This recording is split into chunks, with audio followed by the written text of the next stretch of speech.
আসসালামু আলাইকুম, স্বাগতম জানাচ্ছি বিবিসি নিউজ আন্তর্জাতিক সংবাদে। শুরুতেই সংবাদ শিরোনাম, এরপর বিস্তারিত। ইরান যুদ্ধ দিয়ে শেষ জামানায় ঢুকে গেছে বিশ্ব। ইরানে পারমাণবিক হামলার আশঙ্কা, বিস্ফোরক তথ্য ফাঁস। যে কোনো উপায়ে হরমুজ প্রণালী উন্মুক্ত করা হবে, রুবিও। ইস্ফাহানে ব্যাপক বিস্ফোরণ, ভিডিও শেয়ার করলেন ট্রাম্প।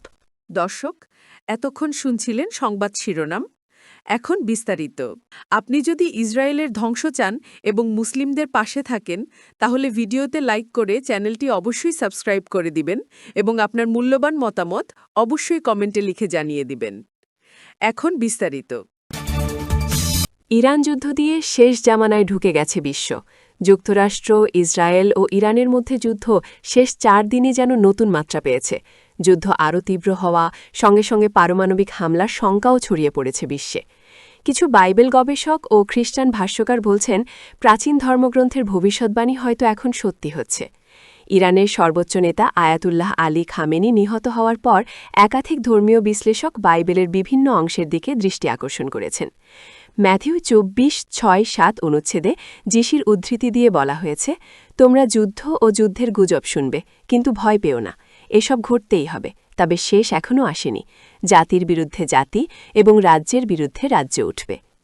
ইজেকিয়েল 38:5 অনুচ্ছেদেও পারস্যের উল্লেখ রয়েছে, যা আধুনিক ইরানের প্রাচীন নাম হিসেবে ধরা হয়।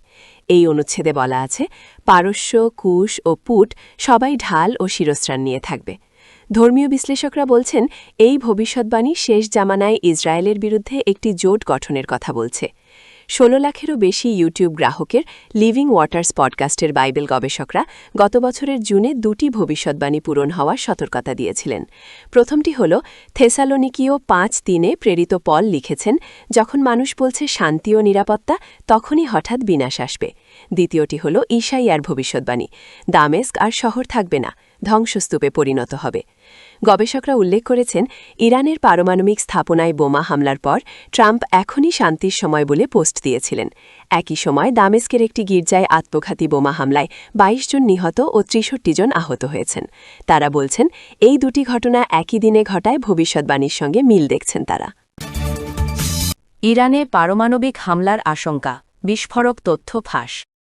ইরানে সম্ভাব্য পারমাণবিক অস্ত্র ব্যবহারের বিষয়ে বিশ্ববাসীকে সতর্ক করে জাতিসংঘ থেকে পদত্যাগ করেছেন সংস্থাটির এক জ্যেষ্ঠ কূটনীতিক।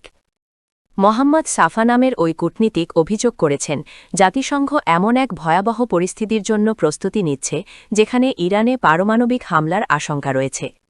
সামাজিক যোগাযোগ মাধ্যম এক্স-এ, সাবেক টুইটার, একটি পোস্ট ও দীর্ঘ চিঠির মাধ্যমে তিনি তার এই সিদ্ধান্তের কথা জানান। মোহাম্মদ সাফা 2013 সাল থেকে আন্তর্জাতিক সংস্থা প্যাট্রিয়টিক ভিশন (PVA) এর নির্বাহী পরিচালক হিসেবে দায়িত্ব পালন করছেন। সংস্থাটি জাতিসংঘের অর্থনৈতিক ও সামাজিক পরিষদে বিশেষ পরামর্শমূলক মর্যাদাসম্পন্ন। 2016 সালে তাকে জাতিসংঘে এই সংস্থার স্থায়ী প্রতিনিধি হিসেবে মনোনীত করা হয়। দীর্ঘদিনের কূটনৈতিক ক্যারিয়ার ত্যাগ করার পেছনে তিনি জাতিসংঘের শীর্ষস্থানীয় কর্মকর্তাদের ওপর একটি শক্তিশালী লবির প্রভাবকে দায়ী করেছেন। তেহরানের একটি ছবি সংযুক্ত করে দেওয়া পোস্টে সাফা লিখেছেন, মানুষ পরিস্থিতির গুরুত্ব বুঝতে পারছে না। জাতিসংঘ ইরানের সম্ভাব্য পারমাণবিক অস্ত্র ব্যবহারের প্রস্তুতির জন্য কাজ করছে।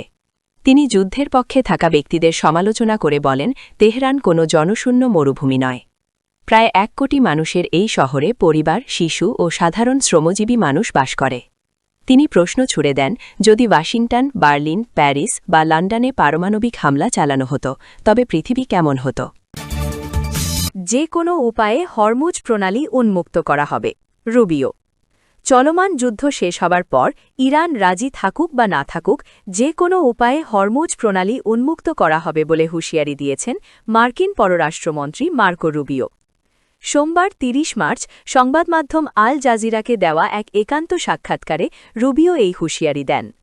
গত 28 ফেব্রুয়ারি থেকে শুরু হওয়া যুক্তরাষ্ট্র, ইসরায়েল ও ইরান সংঘাতের মধ্যে হরমুজ প্রণালী বন্ধ থাকায় বিশ্ব তেলের বাজারে চরম অস্থিরতা বিরাজ করছে। মার্কো রুবিও দাবি করেন, প্রেসিডেন্ট ডোনাল্ড ট্রাম্প সবসময় কূটনৈতিক সমাধান পছন্দ করেন। বর্তমানে বিভিন্ন মধ্যস্থকারীর মাধ্যমে তেহরান ও ওয়াশিংটনের মধ্যে গোপন আলোচনা ও বার্তা আদান-প্রদান চলছে, যদিও ইরান বরাবরই এই ধরনের আলোচনার খবর অস্বীকার করে আসছে। রুবিও বলেন, প্রেসিডেন্ট ট্রাম্প ফলাফল চান। আমরা এই সমস্যার সমাধান অনেক আগেই করতে পারতাম। তিনি আরও জানান, পাকিস্তানের মধ্যস্থতায় আগামী কয়েকদিনের মধ্যে একটি স্থায়ী সমাধানের লক্ষ্যে সরাসরি আলোচনার সম্ভাবনা রয়েছে। ইরানে স্থলসেনা মোতায়েন বা বুটস অন দ্য গ্রাউন্ড নিয়ে জল্পনা চললেও রুবিও জানান, মার্কিন সামরিক অভিযানের লক্ষ্যগুলো অত্যন্ত সুনির্দিষ্ট। তিনি বলেন, আমাদের লক্ষ্য অর্জনে কয়েক মাস নয়, মাত্র কয়েক সপ্তাহ সময় লাগবে। আমরা এরই মধ্যে ইরানের বিমান ও নৌবাহিনী প্রায় ধ্বংস করে দিয়েছি। এখন লক্ষ্য হল তাদের ক্ষেপণাস্ত্র ও ড্রোন তৈরির কারখানাগুলো গুড়িয়ে দেওয়া। ইস্পাহানে ব্যাপক বিস্ফোরণ, ভিডিও শেয়ার করলেন ট্রাম্প। ইরানে একটি ব্যাপক বিস্ফোরণের ভিডিও শেয়ার করেছেন মার্কিন প্রেসিডেন্ট ডোনাল্ড ট্রাম্প।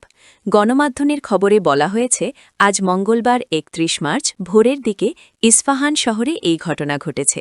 ভিডিওটিতে ধারাবাহিক বিস্ফোরণের পর বিশাল আগুনের লেলিহান শিখায় রাতের আকাশকে কমলা রঙে আলোকিত হতে দেখা গেছে।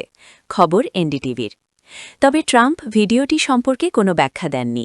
বিভিন্ন গণমাধ্যম দাবি করছে এটি যুক্তরাষ্ট্র ও ইসরায়েলের যৌথ হামলার ফুটেজ, যা ইস্পাহানের একটি বড় অস্ত্রাগার বা গোলা বারুদ ডিপোতে চালানো হয়। প্রায় ২৩ লাখ মানুষের এই শহরে বদর সামরিক বিমান ঘাঁটিও রয়েছে। তবে এনডিটিভি স্বাধীনভাবে ভিডিওটি সত্যতা যাচাই করতে পারেনি। এদিকে মার্কিন সংবাদ মাধ্যম ওয়াল স্ট্রিট জার্নালকে দেওয়া এক মার্কিন কর্মকর্তার তথ্যানুসারে ইস্পাহানের ওই ডিপোতে যুক্তরাষ্ট্র ২,০০০ পাউন্ড ওজনের বাংকার বাস্টার বোমা ব্যবহার করে হামলা চালায়। তিনি বলেন, এই হামলায় বিপুল পরিমাণ বাংকার বাস্টার বা ভেদকারী বোমা ব্যবহার করা হয়েছে।